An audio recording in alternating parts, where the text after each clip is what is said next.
Do you ever notice people who have really high arches? And what they do in order to overcome that is by giving them a bunch of pronation exercises to try to flatten the arch, but it's not successful. That's because they're not actually addressing the root cause. So in this video, we're going to talk about why someone has that really stiff arch and what to do about it. Hi, my name is Alex Effer, founder of Resilient Training and Rehab, and I've helped thousands of coaches and clinicians get faster and more consistent results with their clients. Let's get into it. So when people have a really high arch, there's a couple things that happen. First of all, their center of mass is really far into their toes. So think of somebody from the side as leaning really far forward into their toes. What that's naturally going to do is by having their weight on their toes, they're going to want to clench and grip the front part of their foot and their toes. And that's going to create a lot of stiffness going the back side of the body. But they're doing this so they don't fall over. So you have two choices. One, you're going to shift your body forward. You're going to grip the ground so you don't fall over. Or two, you're going to go forward and you're going to fall. Your body's not going to let you fall, so it's going to grip the toes in order to counteract that. The second thing that happens is because we're getting pushed from the back and our center mass is going forward, we're going to have this additional stiffness back here. So if I grip my toes, I'm creating a bit of a high arch. But then by having the tension on the back side of the hip, knee, and ankle, this is also going to curl my heel underneath. So this then causes front and back pressure that folds the foot in half essentially, which then creates this high stiff arch.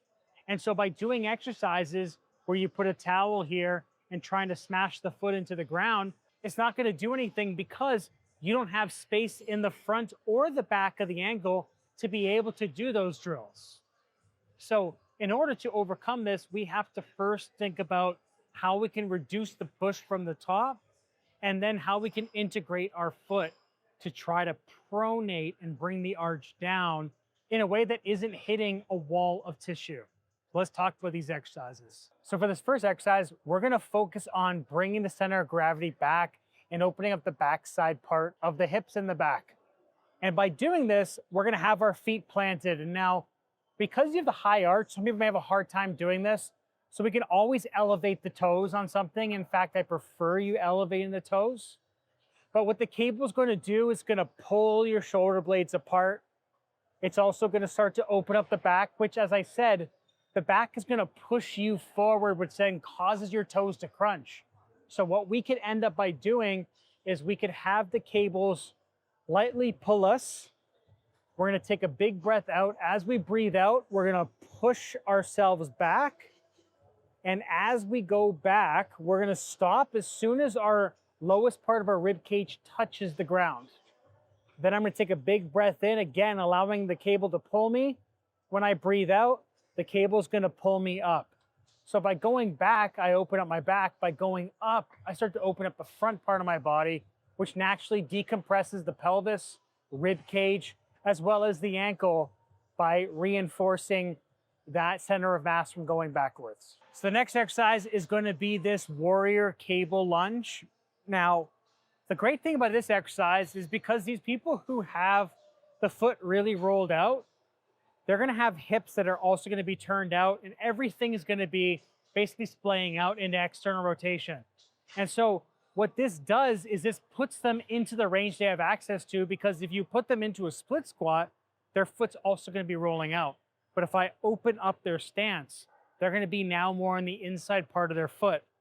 I'm also going to wedge them up by elevating their toes and elevating their heel. What this does is, as we discussed how the toes and the heels come towards each other and they create this high arch, we're now basically separating the two so we can get that arch down on the ground. So I'm going to start with my left leg forward. And this depends on whatever foot has the higher arch.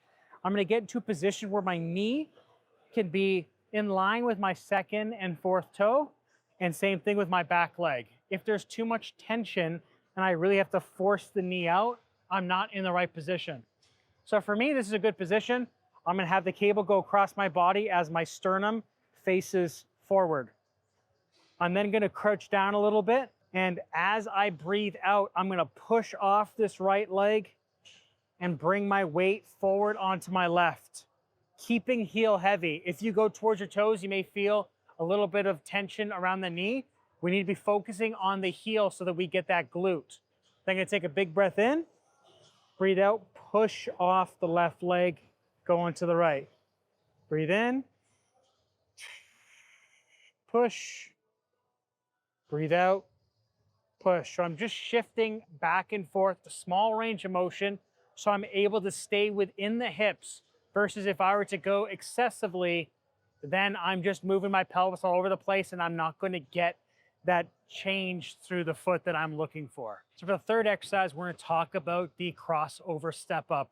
Why I like this exercise is because, like as I mentioned, going front to back in the ankle may be restricted, but by going sideways and doing this crossover step up, it allows us to get on the inside edge of the foot as we step up.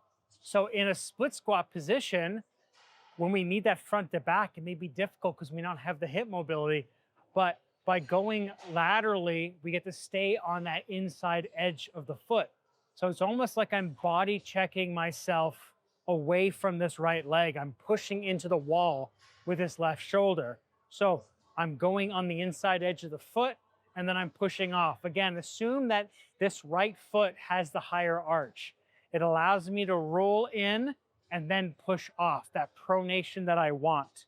Instead of driving my ankle into as much flexion as I could possibly get, which I probably don't have it, by going into this sideways position, I can push off the inside edge, which is going to allow me to get that pronation that I'm looking for.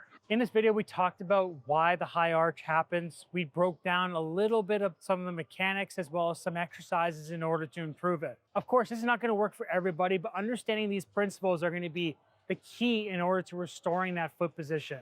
If you want a course that helps you understand how this foot shape can impact other movements, then check out my gait assessment course where we discuss this and other types of compensation that you may commonly see at the foot, knee, and hip.